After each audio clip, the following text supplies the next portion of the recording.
그리스도의 말씀이 너희 속에 풍성히 거하여 모든 지혜로 피차 가르치며 권면하고 시와 찬송과 신령한 노래를 부르며 감사하는 마음으로 하나님을 찬양하고 또 무엇을 하든지 말에나 일에나 다 주 예수의 이름으로 하고 그를 힘입어 하나님 아버지께 감사하라.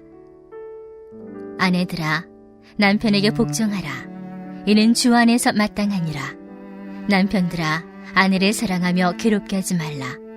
자녀들아, 모든 일에 부모에게 순종하라. 이는 주 안에서 기쁘게 하는 것이니라. 아비들아, 너의 자녀를 노엽게 하지 말지니 낙심할까 함이라. 종들아, 모든 일에 육신의 상전들에게 순종하되 사람을 기쁘게 하는 자와 같이 눈가림만 하지 말고 오직 주를 두려워하여 성실한 마음으로 하라. 무슨 일을 하든지 마음을 다하여 주께 하듯 하고 사람에게 하듯 하지 말라. 이는 기업의 상을 주께 받을 줄 아나니 너희는 주 그리스도를 섬기느니라. 불의를 행하는 자는 불의의 보응을 받으리니 주는 사람을 외모로 취하심이 없느니라. 상전들아, 의와 공평을 종들에게 베풀지니 너희에게도 하늘의 상전이 계심을 알지어다. 아멘.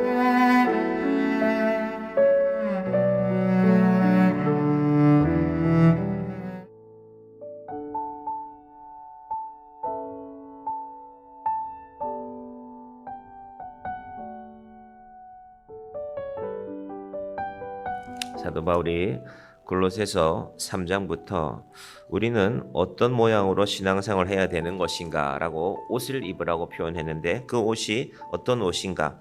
어제 말씀드리기를 그리스도의 옷인데 긍휼과 자비와 겸손과 온유와 오래 참음의 옷이라고 했습니다. 제가 어제 그리스도의 옷을, 예수님의 옷을 생각해 보다가 예수님이 이런 옷도 입으셨구나 하고 154장이 찬송가 가사를 살펴보게 되었습니다. 뭐가 나왔습니까? 생명의 주여 면류관 받으시옵소서. 예수님이 쓰신 면류관이 가시관이었거든요. 이거 너무한데 왜 이런 가사가 있었을까? 어렸을 때 제가 저희 지금 새로운 교회 말고 시골 교회, 옛날 교회는 탱자나무로 사방이 울타리가 되어져 있었어요. 탱자가 자라기도 하고 탱자를 떼서 이렇게 구슬처럼 갖고 놀기도 하다가 어느 날 예배를 드렸는데 예수님의 십자가가 가시관이라는 얘기를 듣고 애들끼리 그 날카로운 가시를 해서 관을 하나 만들었어요. 만들다가 찔리기도 하고, 그러다가 이제 어떤 애 머리에 씌웠는데 장난으로 누가 조금 눌렀는데 이게 이제 피가 나기 시작하잖아요. 그래서 좀 예배 마치고 어른들한테 한참 꾸중을 들었던 생각이 납니다. 그런데 예수님이 정말로 그걸 쓰셨구나. 그래서 예수님의 옷이라는 것은, 이 긍휼이라는 옷은, 모든 사람을 품는다는 것은 자기가 본인이 예수님께서 희생하심으로 품는 것입니다. 곰곰이 생각해 보면 사람들의 관계가 그렇습니다. 이 신앙의 핵심을 예수님의 옷에 두지 않고 우리 자신의 어떤 이 종교적인 행위에 둘 수가 있습니다. 예를 들면 금식 기도를 오래 한다든지 철야 기도를 한다든지 귀한 일이죠. 금식하면서 하나님 앞에 자기를 돌아보는 건 참 귀한 일입니다. 그런데 그 일들을 하고 자기 자신만 돌아보면 되는데, 사실은 사람은 어떤 행위를 하면요 자랑하는 존재입니다. 금식기도 제일 잘한 사람 누굴까? 바리새인들이죠. 평생을 했는데요. 그리고 일주일에 2번씩이나 했고, 그리고 철야기도, 우리나라에도 이렇게 기도하신 분들 많이 있었는데, 사실은 이런 기도하는 행위를 갖고 우리가 예를 들면 이슬람 사람들하고 비교해 보면은 이 사람들, 물론 전부는 아닙니다. 인도네시아 같은 경우에도 철저한 이슬람들은 한 10% 정도로 보는데 하루 5번 하거든요. 6시, 9시, 12시, 오후 3시, 오후 6시.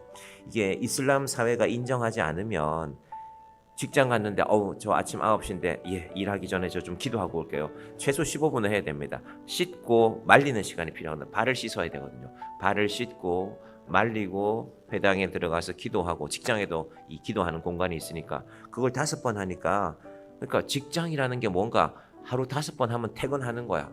이슬람을 믿는 사람들은. 우리가 그분들처럼 할 수는 없거든요. 그런데 하나님께서 그런 행위가 중요한 것이 아니라 그 행위는 결국 자기 자신을 위한 것입니다. 그런데 하나님은 피차 서로 용서라는 용납의 옷을 입으라고 또한 말씀하셨습니다. 그러면서 오늘은 사도 바울이 이어서 권면하고 있는 것은 우리의 신앙의 기준이 우리 자신에게 있는 것이 아니다. 그래서 계속 반복되는 말이 피차입니다. 피차. 16절 보십시오. 그리스도의 말씀이 너희 속에 풍성히 거하여 모든 지혜로 피차 가르치며 권면하고 시와 찬송과 신령한 노래를 부르며 감사하는 마음으로 하나님을 찬양하고. 우리는 내가 찬양한다고 생각한다. 물론 혼자 있을 때는 내가 찬양하죠. 근데 찬양이라는 것의 특징이 뭡니까? 내가 찬양하면 우리는 모를 수도 있지만 누군가가 듣게 됩니다. 내 입에서 작은 소리로 흥을 하는데도 아, 저분 찬양하고 있구나 하고, 우리 길을 가다가도 우리가 잘 모르는 사람이지만 찬양하는 사람들은 표시가 나거든요. 요즘은 말씀 들으면서 걷는 사람들도 많고.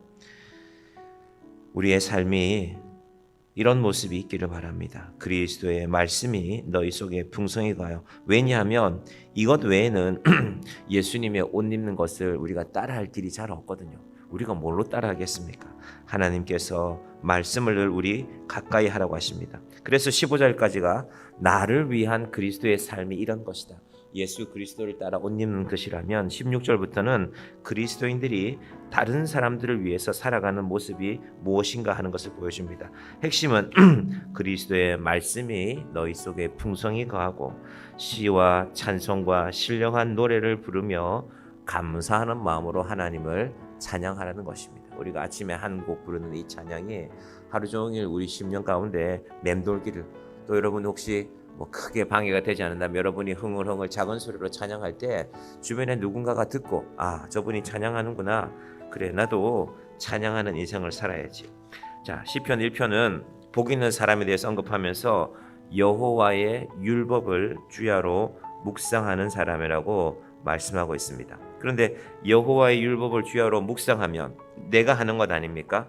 어떤 일이 벌어지냐면 결과가 철을 따라, 시냇가에 심은 나무는 철을 따라 열매를 맺는다고 했습니다. 여러분, 세상에 어떤 나무가 내 가지에서 열매가 열었는데, 사과나무가 열었는데, 사과가 열었는데 사과가 그거 내 거니까 너 먹지 마라, 내가 먹는다, 그런 나무가 어디 있습니까?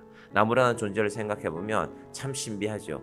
그 열매들을, 그 아름다운 열매들을, 맛있는 열매들을 맺었는데 다 다른 사람에게 주는 것입니다.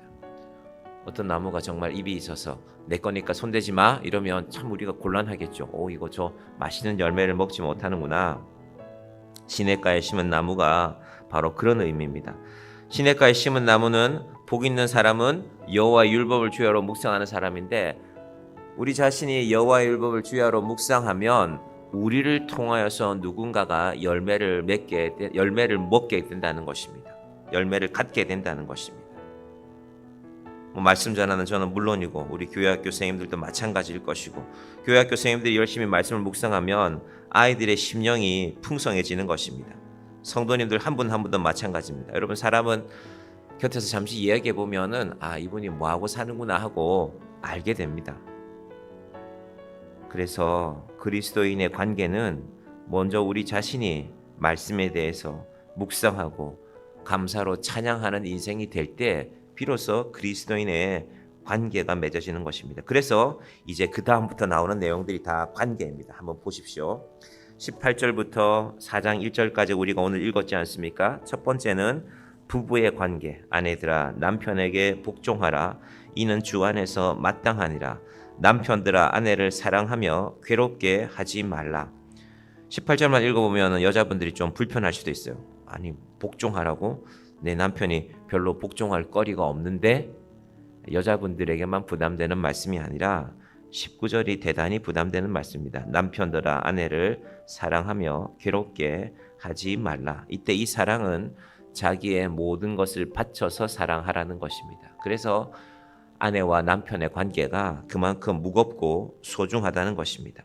그리고 이어서는 부모와 자식의 관계들이 나옵니다. 자녀들아 모든 일에 부모에게 순종하라. 모든 일에 순종하는 것은 쉽지 않습니다. 내 마음에 드는 것을 순종할 수 있죠. 엄마 아빠가 나한테 잘해주니까. 그런데 사도 바울은 자녀들아 모든 일에 부모에게 순종하라. 이는 주 안에서 기쁘게 하는 것이니라 라고 말씀하였습니다. 계속해서 말씀하죠. 아비들은 어떻게 할까? 아비들아 너희 자녀를 노엽게 하지 말지니 낙심할까 함이라. 우리 앞에서 그리스도로 옷 입고 그리고 다른 이들을 위하여서 내가 말씀에 충실하고 찬양하는 일들이 이루어질 때 이런 일들이 가능하다는 것입니다. 22절부터는 특별한 말씀인데 종들에 관한 것인데요. 이거는 우리 시대에는 직장으로 해석하시면 됩니다. 한번 보십시오. 22절부터 볼까요? 종들아 모든 일에 육신의 상전들에게 순종하되 사람을 기쁘게 하는 자와 같이 눈가림만 하지 말고 오직 주를 두려워하여 성실한 마음으로 하라. 우리가 보통 말할 때 내가 좋은 학교, 이름난 학교 나왔으니까 이름난 직장 들어가서 연봉을 많이 받는다. 근데 사실은 직장의 현실은 그렇지 않습니다. 아무리 좋은 학교를 나와도 경영진의 혹은 직장 상사의 마음이 불편하면 그 사람은 계속 쓸 수 있겠습니까? 어딘가에서는 말이 나오게 되어져 있습니다. 그래서 먼저 아래에서 일하는 사람들의 태도가 분명합니다. 육신의 상전들에게 순종하되, 계속해서 봅니다. 23절에 보시면 무슨 일을 하든지 마음을 다하여 주께 하듯 하고 사람에게 하듯 하지 말라.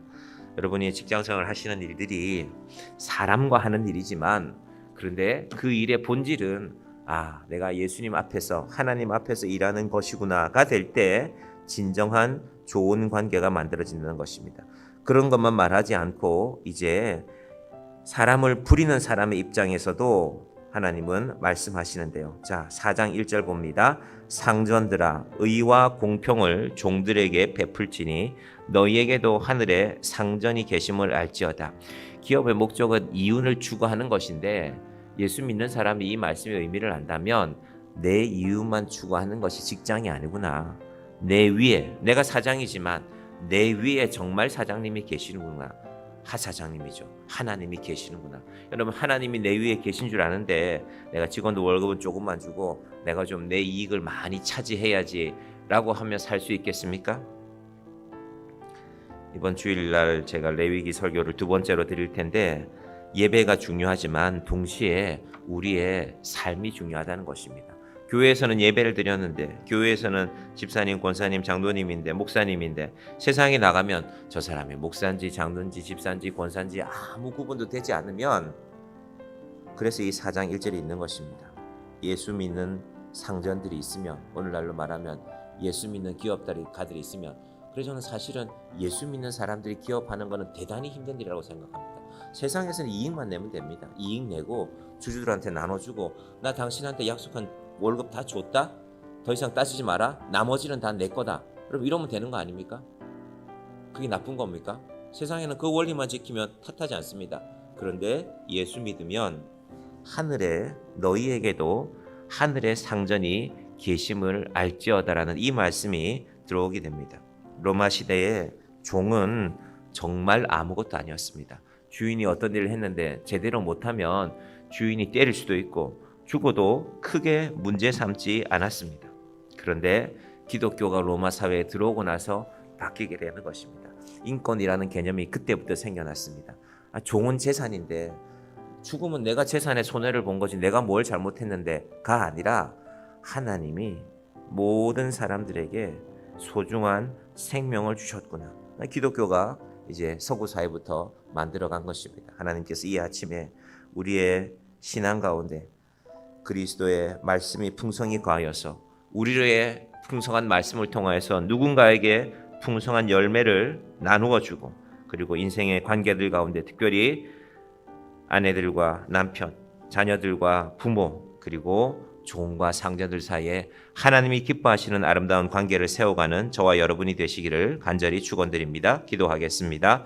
하나님 아버지 감사합니다. 2025년에 이 뜨거운 여름에 이 아침에도 기도하며 나아갑니다. 하나님, 우리가 이 아침에 본 말씀이 우리 삶의 열매를 맺고 그 맺어진 열매를 누군가가 풍성히 먹으며 그 영혼이 자라나는 우리 인생이 되게 하여 주시옵소서. 아버지 하나님, 목사로, 교사로, 또 교회의 직분자로 세워주셨는데 하나님께서 우리 말씀 가운데 풍성한 말씀이 없으면 우리가 참으로 무엇으로 다른 사람들을 풍성케 하겠습니까? 주여 우리를 인도하여 주시고 특별히 인생의 관계들 가운데 부부의 관계를, 자식과 부모의 관계를, 종과 상전의 관계를 하나님 안에서 살펴보며 하나님 귀한 관계, 바른 관계를 맺으며 살겠습니다.